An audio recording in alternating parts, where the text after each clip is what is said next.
Network Icon segment. Good evening, everyone, and welcome to the Adventist Information Network Icon segment. This evening, we'll be interviewing Mrs. Coleen Hislop. With me, I have Hislop, and of course, I'll be with you, Natalia Nancis. Yes, and it is a pleasure to be here. Now, many of you already know who Miss Hislop is. If you don't know, come on. What are you come doing on. in this life? She is an icon in our Adventist education system. She works in the public service. She was my principal at North Regional, and then she has her private school as well. And I'm just very eager and excited to hear what she has to share, and I hope you are too. So come on along. Okay, so what inspired you to start your own school? As Thais would have mentioned, you were her principal. Yes. Miss Coleen Hislop, the principal of North Regional, but now you have your own school. So what inspired this venture? That's a question that comes with mixed emotions because actually upon retirement, I retired in 2011 from North Regional SDA Primary School. And then I returned for 3 years to assist, not as principal, but as a teacher in the classroom because of certain challenges that they were having with respect to having teachers and so forth. Right. So I went back for 3 years. And after the 3 years, 2014, I said, okay, this is it. I am now going home to relax. I am going home to go on all the cruises that I could not go on. So I really had my life planned out for what I wanted to do upon retirement. Fortunately or unfortunately, it would happen that one of my grandchildren was not doing very well at school. She was in the standard 3 level at the time. And so the parents, my children, would have asked me to take her and work along with her on a one-on-one basis. The objective was to work with her, bring her up to a level, and then let her return to her school. So that was only supposed to be for 1 year. But at the end of the year, her improvement was not, what I would have expected. And then some of my children said to me, Mommy, why are you going to send her back into the same environment where the classes are large and she's not doing so very well? Wouldn't it be a repeat of the same situation? So I thought about it and I said, okay, I am going to keep her and continue working with her. It happened that with her being here, some of my past students who had children in a similar situation decided that they would try Cohis preparatory homeschool also. So I ended up with 2 instead of the 1. And then I had my 3rd student who was at one of our schools. The parents were thinking of moving her to North Regional. But when she got there, the principal indicated that she didn't have space to accommodate the child in the class. And she made the recommendation for the child to come to me. So that would have been the first 3 students during the first year that the school was in operation, which would have been 2017. 2017. Yes. Okay. So that's roughly how, 6 years now. Yes. Okay. So we know you wanted to be on the cruises and stuff, but you still enjoy continuing as a teacher. Yeah? God had other plans. Exactly. Yes. Exactly. Other plans, And you know, you never know, I might add a student just now, miss, I'm ready to make my children. You know, a statement that is often heard by the older folks in society is that this breed of children different. They're different. Do you share the same sentiment with the students that you are receiving? That, I don't know if it's the attitude, the approach towards school is different, they're more disrespectful, or it's just how you train them? Because you would have mentioned before that some of them, you know, they don't respond to authoritative leaders. Yes. They don't Yes. have respect in the classroom and stuff like that. So what are your experiences? Do you agree with this statement? I have to agree with this statement. I always, you know, think of myself as an old school teacher. You know, you have old school teachers and new school teachers.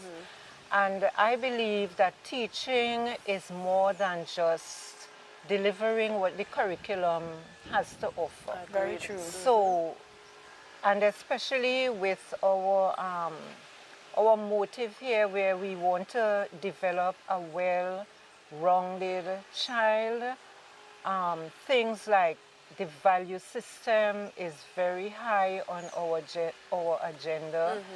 So things such as students, you know, saying good morning, miss. Yes. Good evening, miss. Excuse me, please, miss.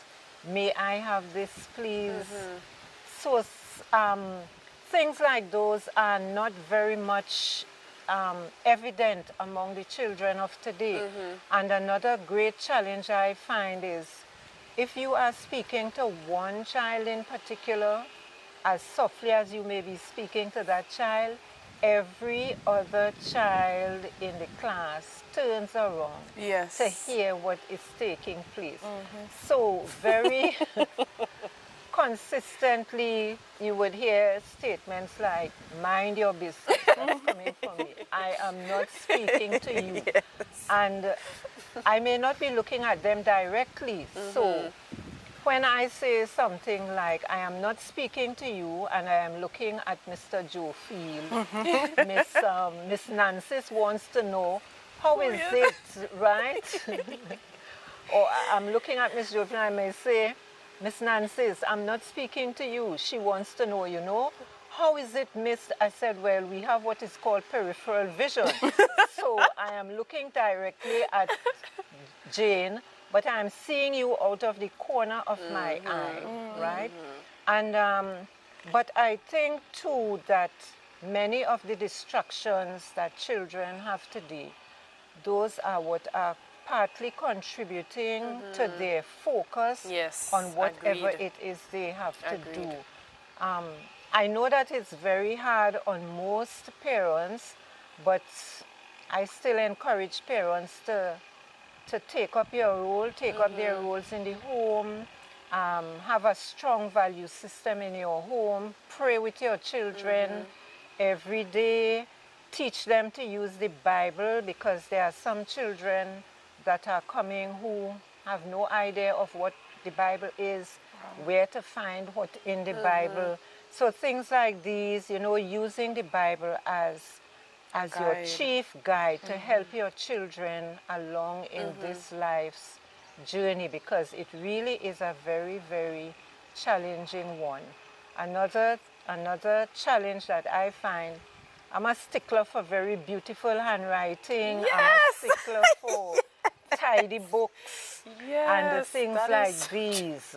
And so these are things that I encourage. And if a parent is supervising a child with homework, I think the parents should have some type of pride in, you know, in what is being presented to bring to the teacher. That's right. So that the teacher will not have to say, okay, you are going to do this all over. Because when it should have been done at home and not being done properly, before I take it up to correct it, you have to take your time and do it over again. So you find that the volume of work that you would really like to cover during the day might be lessened because of, you know, things like these that you have to look into and to correct as much as possible. I just want to add, in terms of value system, I remember in primary school, I think you went on a trip with certain persons on a mission, you know, to visit the other islands, the education system. Right. Accreditation of schools. That is what it was. And I can't remember if it was Dominica you went to, but when you came back, you were so impressed that anytime, it doesn't matter if the child passed you once or twice or 3 times, they said good morning.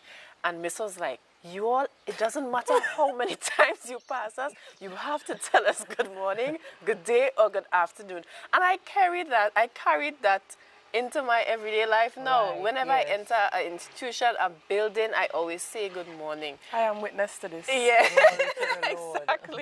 exactly. And penmanship, you always stress on penmanship and reading as well. Yes. When we came to school in the morning, we had to sit and read. So our reading time was like twice a day, because when you got to school and then during the day we'd have a next reading time. That was just, Yes. So me that going was- back in memory lane there. Yeah. All right, so Ms. Hislop, you had a lot of advice for the challenges that you would have faced to parents and teachers likewise. So continuing on this, what advice would you have to give to teachers who are just getting into the profession, or who would like to be in the profession, or those who would like to, if God leads them on that path, what advice would you have for those starting a new school?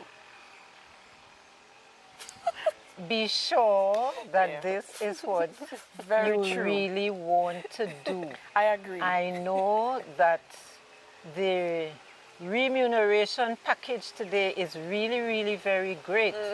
When I started as a teacher in the year 1970, the salary was what? If I remember correctly, it was $178 or something like that. Wow. Wow. Right? Wow. And you had to survive on that. Today, teachers are getting a lot more. They may want to say that, it cannot compensate for the work that they have to do. And I really believe that teaching is becoming more challenging, more stressful. Complex. I love that word, more complex with all that is required of it. But at the same time, if you plan to become a teacher, whether with a private organization or public, or you plan to open your own school, be sure that that is what you really want, because these children are coming to you, and the parents are bringing them to you because the parents have confidence that you would be able to assist. And today, many of the public schools have extremely large classes, and if you have in that large class children who cannot cope with the volume of work and cannot cope with the pace, those children would really get left behind. And that's part of why COHIS exists as well, because we do have children who come to us from other schools, and the level at which they are at, given their ages, God is the only one who is transforming and helping them to become, somebody more successful. I remember there was one parent not too long this term, because the child started this term. And I'm not bashing other schools, by the way, I'm not. But when the child came, the child could not read, the child could not write, and that was a child, or is a child, who was in the standard 3 class, right? And well, I said to the parents, I said, she's not ready for standard 3, so I'm going to take her right back to standard 1, and we are going to be using the first primer, first and second primer, those little reading books that teach you songs and so forth to start off. Yeah. And I'm going to work with her handwriting as well. And when the father saw the handwriting, he could not believe that this was the same child, because it's actually standing there with those children. I'm getting very emotional. That's okay. Sitting there with them, and they write one word and you say, okay, finger space, right, Judan? Finger space, right? They write the next word, finger space. Otherwise, everything is just jumbled together. And then when everything is jumbled together, then they cannot read what is there, and so they cannot understand what they have to do. And then there was another case too, the same one that I mentioned about in the beginning, with the spelling. The mother could not believe that that was the child's handwriting after a short period of time. So it really is a lot of work. Yeah. And if we really want these children who sit at our feet to be the best that they can become, it really is a lot of work. So be sure that that That's is what you want really to do. want to Yeah. do before you go in. I know a lot of people use teaching as a stepping stone to, you know, some other profession. And again, we cannot blame persons because they have their choices. But I would recommend that we think very deeply, very prayerfully, because we are interacting with minds, and what we do for Molding, these helping to minds mold, can yep. determine what can be their future. Yes, yes. I think yes, even yes. in that case where people use it as a stepping stone, God told us to be the best you can be in any Exactly. situation. So even if it is a stepping stone, do the best Do the you best. can. Yes. Correct. Yeah. Correct. Yes, yes, correct. yes, yes. So in terms of staffing, how many teachers do you have at the institution thus far?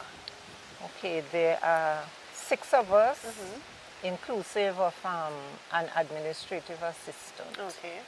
Right, and a trainee, what we would call an OJT. Yes, so that's our staff at this time. I remember when we were chatting, you know, before the interview, you said there was a need for a special ed teacher. So you care to elaborate? Right, so Thais reminded me that I did say we have a need at our school for a special education teacher, because what we realize is there are many persons with children who have special needs like autism, ADHD, and so they want an environment by themselves where you can be able to really maximize their learning. So we are looking out for someone who would be able to meet the needs of these children. Okay. Okay, All great. right, so apply within. I was not about to say that. Once Special there's ed teacher needed. Yes, Right? yes. Do you have a favorite quote or text that keeps you going? So I have a favorite text, and my favorite text is, I can do all things through Christ who strengthens me. And my favorite quote for my students is, your attitude, Determines your not your aptitude, determines your altitude. So I would share that with them from time to time. And one of the practices we have as teachers, we have a special quote, be it a text or so, that we would have on the board. So when they do their heading up, that is something that they would be required to write as a reminder as they go through their day. Okay. All right, so Miss, you have been a teacher for 53 years. We have to keep stressing on that 53. That's This year we'll commitment. make 53. Oh, this year we'll make 53. Okay, cool. So has teaching impacted your spiritual life in any way? Or has God used teaching to probably grow your faith, or, you know, use it as a, you know, some challenge within teaching to boost you spiritually? Yes.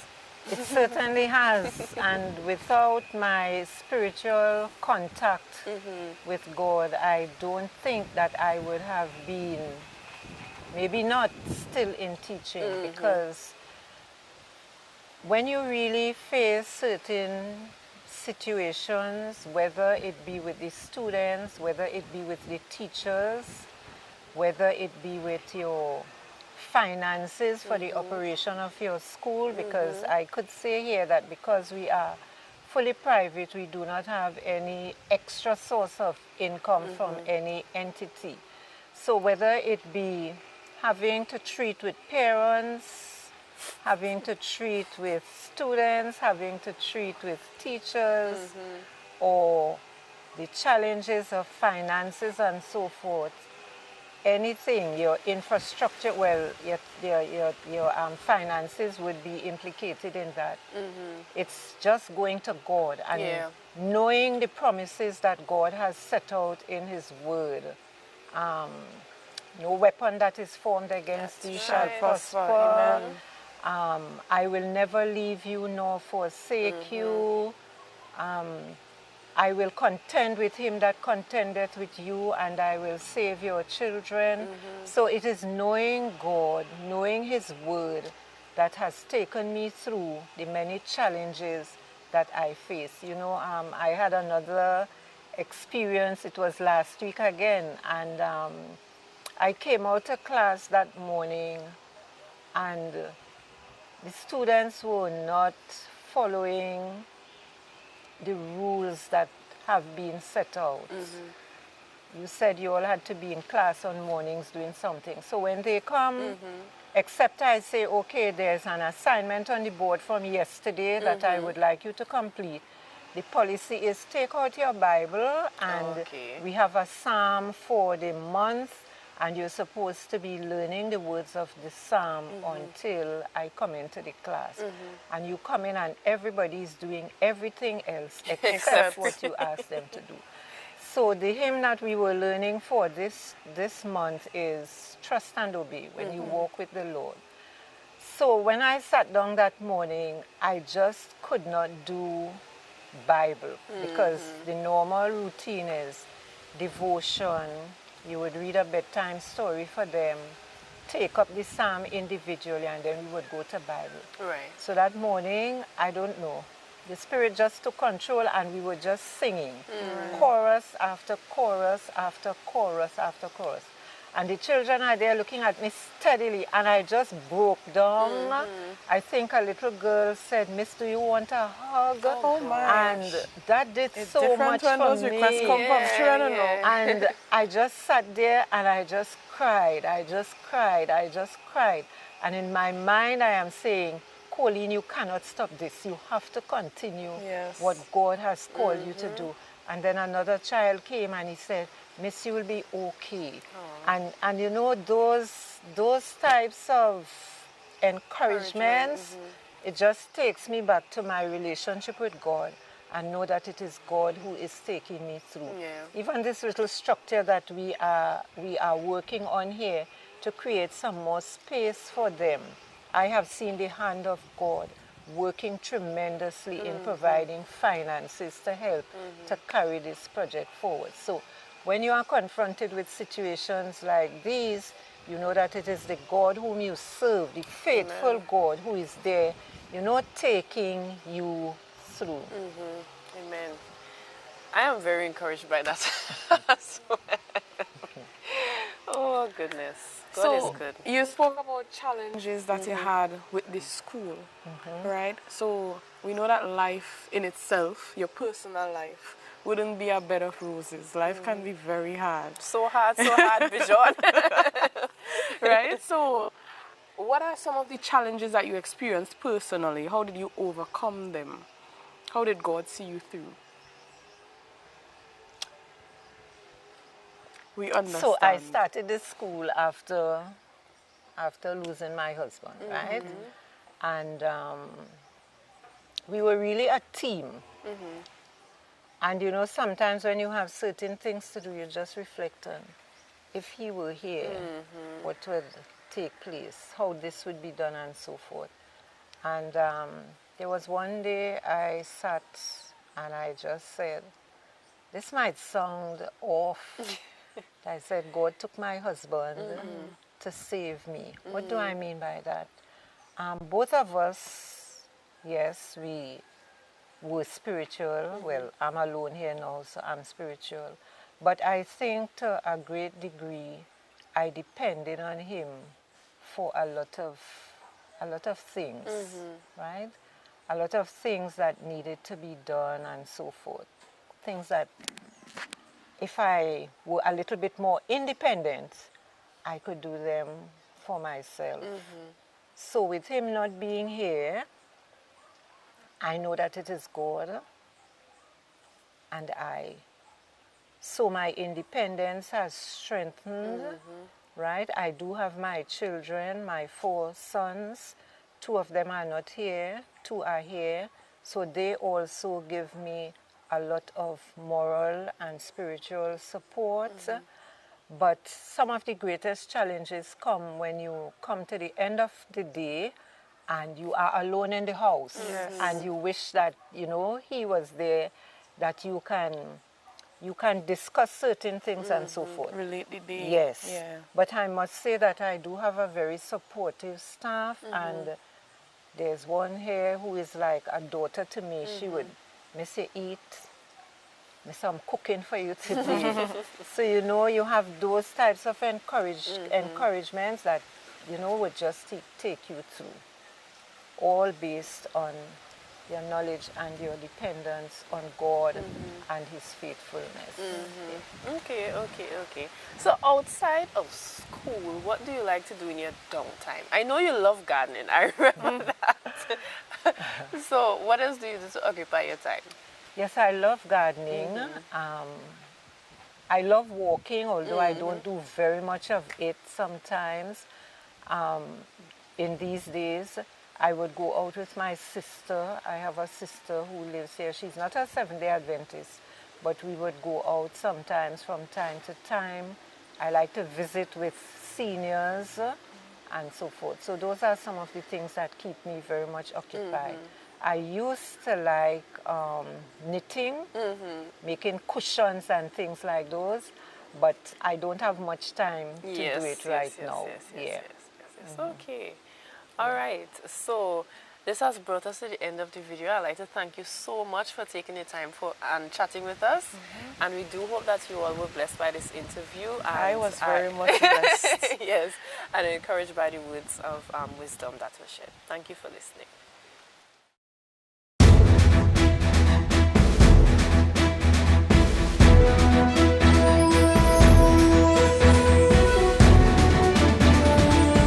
Welcome to the Adventist Information Network Icon segment.